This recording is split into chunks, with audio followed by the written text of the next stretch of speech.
Hello बच्चों, मैं आज आप लोगों को इंटरमीडिएट के सिलेबस से भौतिक विज्ञान का 8वां भाग पढ़ाने जा रहा हूँ।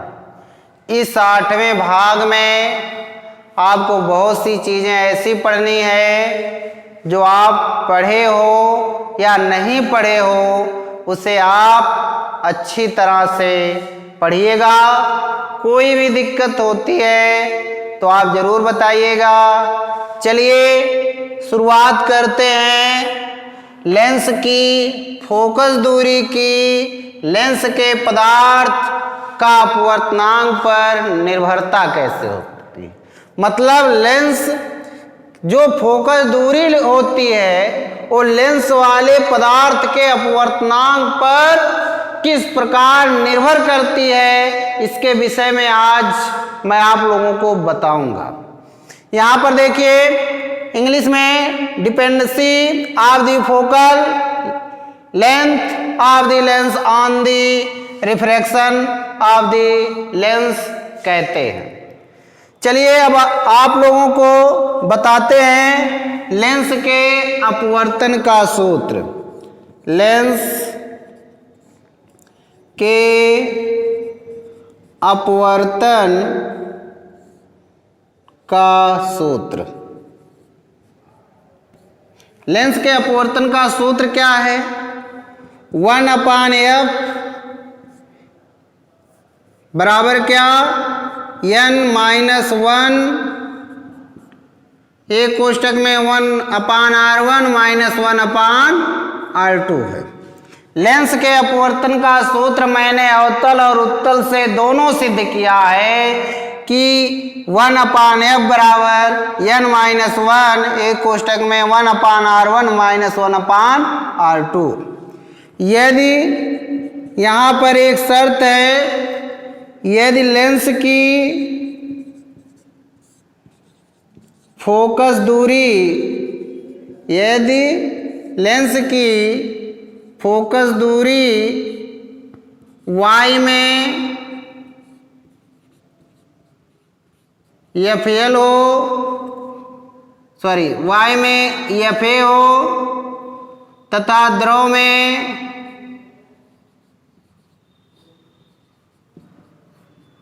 FL हो, तब लेंस के अपवर्तन के सूत्र से, लेंस के अपवर्तन, लेंस के अपवर्तन के सूत्र से, लेंस के अपवर्तन के सूत्र से क्या है? लेंस के अपवर्तन का सूत्र यही है। ये चीज ध्यान देंगे, प्रकाश की किरणें y से लेंस में जा रही हैं तो इसकी फोकस दूरी पहले ये ध्यान देंगे 1/FA हो गया। y में फोकस दूरी FA है। प्रकाश की किरणें किस में से कहाँ जा रही हैं? y में से कांच में जा रही हैं। जब y से कांच में जाएंगी तो उसे हम लिखेंगे Ang - 1 एक कोष्टक में 1/r1 - 1/r2 ये पहला समीकरण बन गया। इतना समझ में आया? आगे देखिए, अब प्रकाश की किरणें द्रव से किस में जा रही हैं? कांच में जा रही हैं। तब 1/FL बराबर क्या? Lng - 1 एक कोष्टक में 1/r1 1/r2 कोष्टक बंद। आगे देखिए ये कौन सा समीकरण हो गया? दूसरा। समीकरण 1 में, समीकरण 1 में समीकरण 2 से, समीकरण 2 से भाग देने पर, समीकरण 1 में समीकरण कितने से भाग देंगे? 2 से। अब बताइए समीकरण 1 और 2 में बाईं तरफ क्या है, दाईं तरफ क्या है? बाएं तरफ 1/f है, इसमें बाएं तरफ क्या है 1/FL है, तो इसे हम क्या लिख सकते हैं 1/FL हो गया। इतना आया बराबर ANG -1 एक कोष्टक में 1/R1 -1/R2 पूरे की बेटे अब कितना LNG -1 एक कोष्टक में 1/R1 -1/R2। अंश हर में ये दोनों देखिए समान है, तो इसे मैंने काट दिया। तो अब ध्यान दीजिएगा, 1 का गुणा FA में, FL का गुणा 1 में, तो क्या हो जाएगा FL/FA बराबर क्या ANG -1 एक कोष्टक में इसके नीचे क्या होगा LNG -1 एक कोष्टक में। इतना आया समझ में, कोई दिक्कत नहीं, आगे बढ़ें। चूंकि हम जानते हैं, ये चीज ध्यान दीजिएगा, नीचे दिखाई दे रहा होगा, LNG को हम अनुपात में क्या लिख सकते हैं ANG अनुपाते Y से जा रहा ना ANL लिख सकते हैं। LNG को हम क्या लिख सकते हैं, एक बार Y के सापेक्ष कांच का अपवर्तनांक, एक बार Y के सापेक्ष द्रव का अपवर्तनांक हम लिख सकते हैं। L को क्या लिख सकते हैं, यानी ANL को क्या लिख सकते हैं Y के सापेक्ष द्रव के अपवर्तनांक को हम क्या लिख सकते हैं, उसे ध्यान दीजिएगा। ANG Y के सापेक्ष कांच का अपवर्तनांक, LNG द्रव के सापेक्ष कांच का अपवर्तनांक। अब ध्यान दीजिएगा, एक शब्द लिख रहे हैं, क्या हम जानते हैं, क्या जानते हैं, भी ध्यान दीजिएगा, हम जानते हैं, हम क्या जानते हैं द्रव का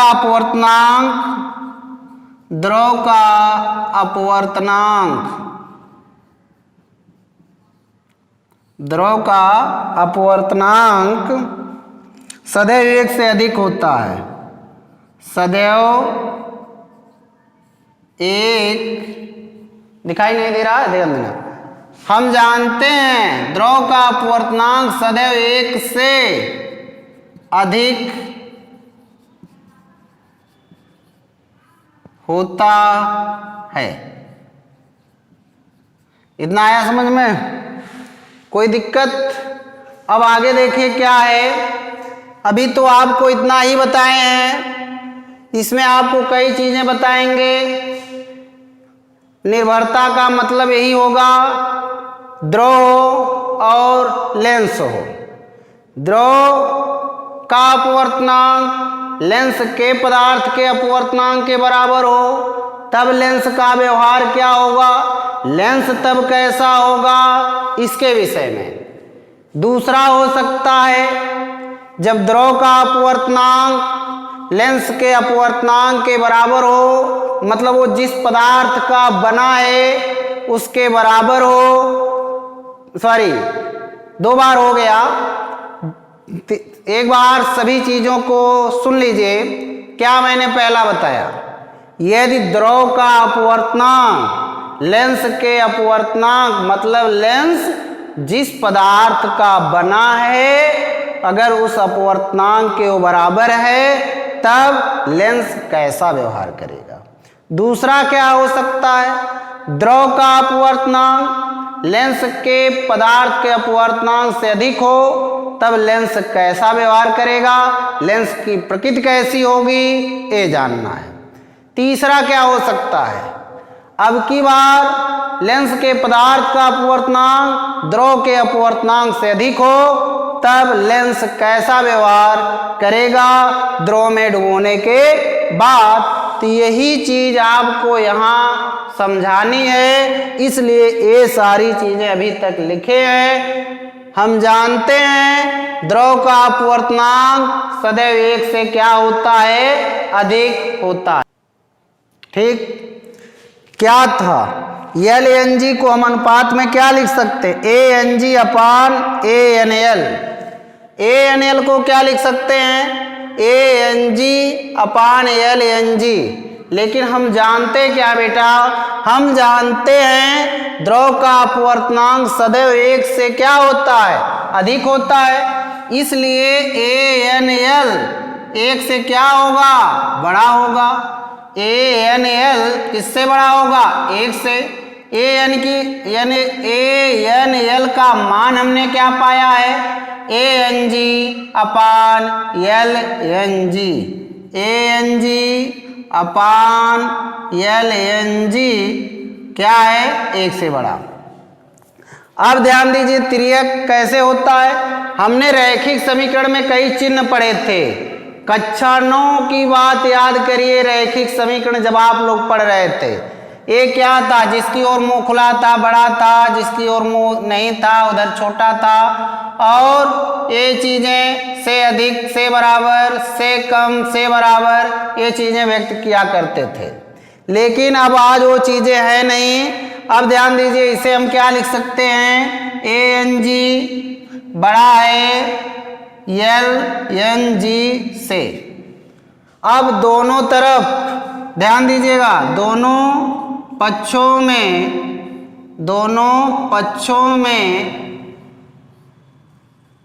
एक घटाने पर, एक को घटाइए, जब एक को घटाएंगे तो क्या पाएंगे, ANG -1 बड़ा है किससे, LNG -1 से। यहां ध्यान दीजिए, अब ये सूत्र घेरे नहीं है, इसको घेर दे रहे हैं। इससे आपको पता चलेगा, क्या पता चलेगा, ये है आपका तीसरा समीकरण।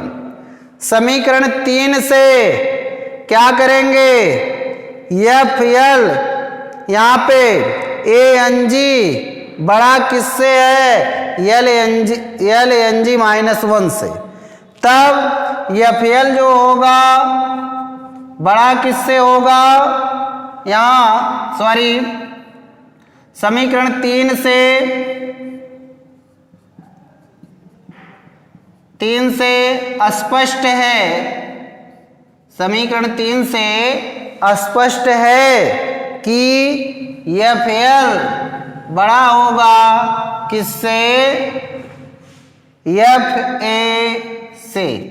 इतना आया समझ में। निष्कर्ष क्या निकलता है, इस चीज को ध्यान दीजिए। ये पूरी चीजें समझ में आई होंगी। अब निष्कर्ष क्या है उसे ध्यान से देखिएगा। बड़ा है बेटा थोड़ा, निष्कर्ष ध्यान दीजिएगा। अतः यहां पर एक शर्त आती है निष्कर्ष में, अतः लेंस की फोकस दूरी, किसमें, लेंस की ध्रुव में जो फोकस दूरी होती है इसकी y में फोकस दूरी से अधिक होती है। निष्कर्ष क्या लिखेंगे, अतः लेंस की ध्रुव में फोकस दूरी y की फोकस दूरी से अधिक होती है, अर्थात जब किसी लेंस को ध्रुव में डुबोते हैं तो उसकी फोकस दूरी बढ़ जाती है। क्या है, एक बार ध्यान दीजिएगा। अतः लेंस की ध्रुव में फोकस दूरी उसकी y की फोकस दूरी में लेंस को डुबोते हैं। पहले ये क्या, शुरुआत में एक बार, लेंस की ध्रुव में फोकस दूरी y की फोकस दूरी से अधिक होती है, अतः लेंस को जब हम ध्रुव में डुबोते हैं तो उसकी फोकस दूरी बढ़ जाती है। यहाँ पर 3 स्थितियां उत्पन्न होती हैं। पहली स्थिति क्या है, ये ध्यान दीजिएगा।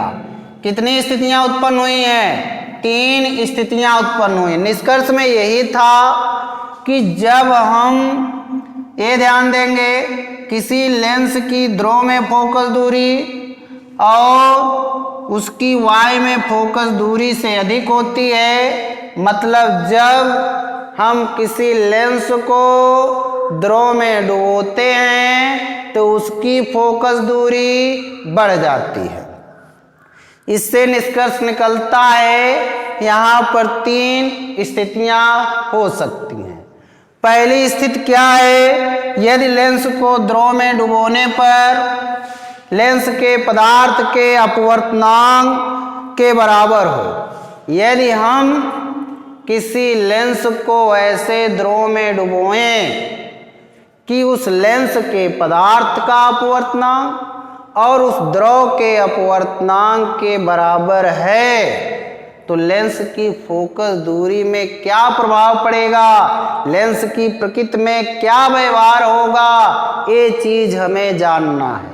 क्या जानना है एक बार और? जब हम किसी लेंस को ध्रुव में डुबोते हैं, यदि लेंस के पदार्थ का अपवर्तनांक ध्रुव के अपवर्तनांक के बराबर है तो लेंस की फोकस दूरी बढ़ेगी या घटेगी, या लेंस कैसा व्यवहार करेगा, ये जानेंगे।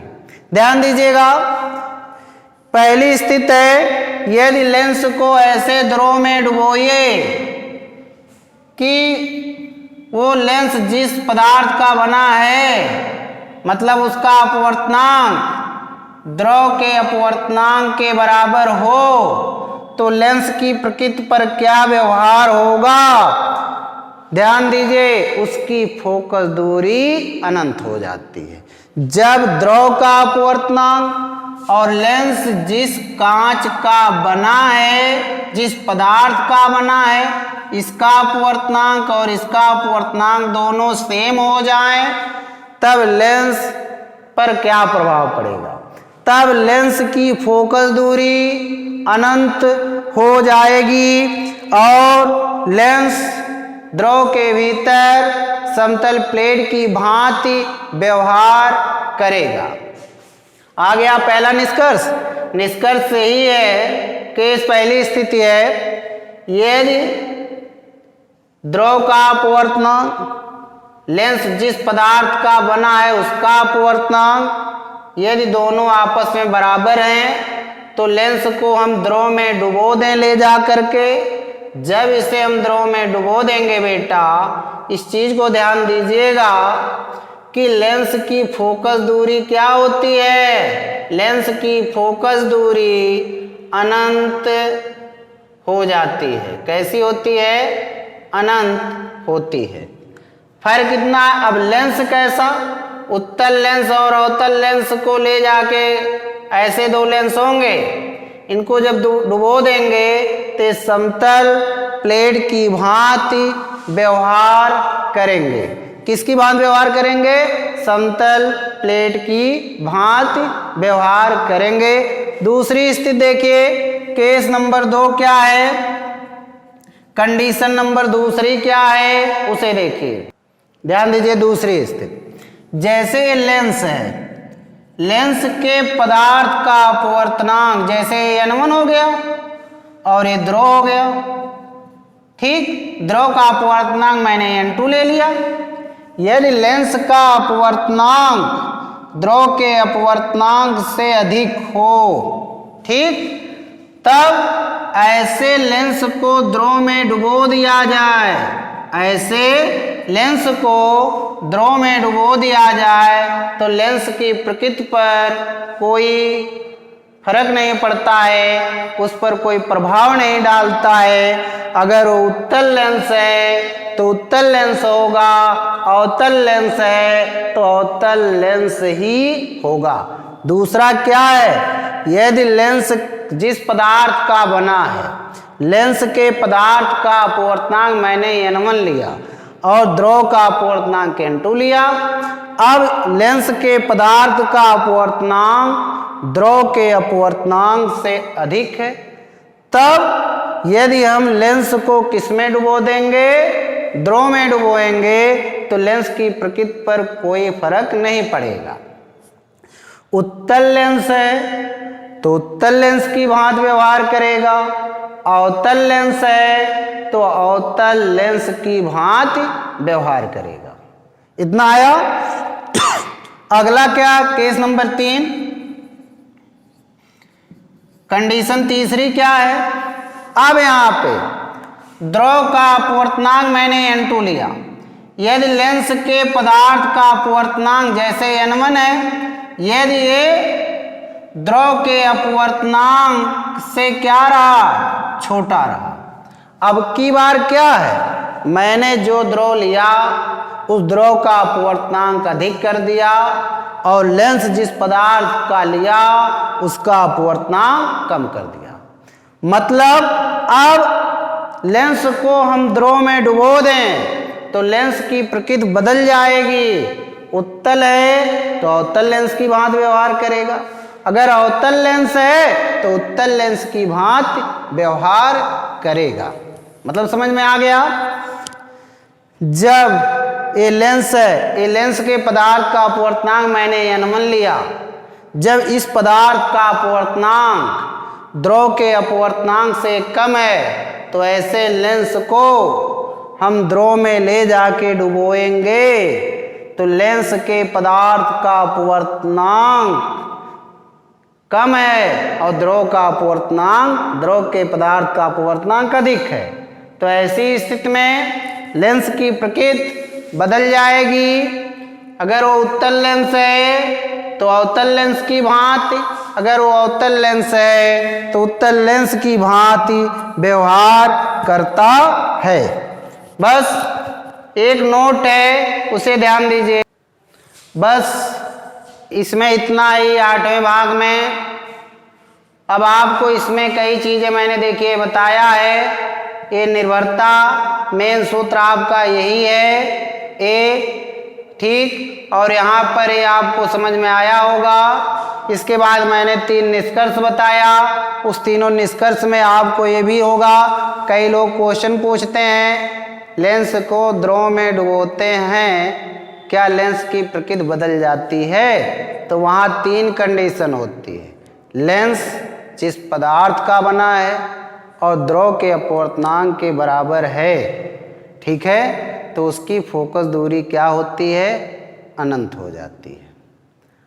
ऐसे स्थिति में यदि हम उत्तल या अवतल लेंस को द्रव में डुबोएंगे तो समतल लेंस की भांति व्यवहार करेगा।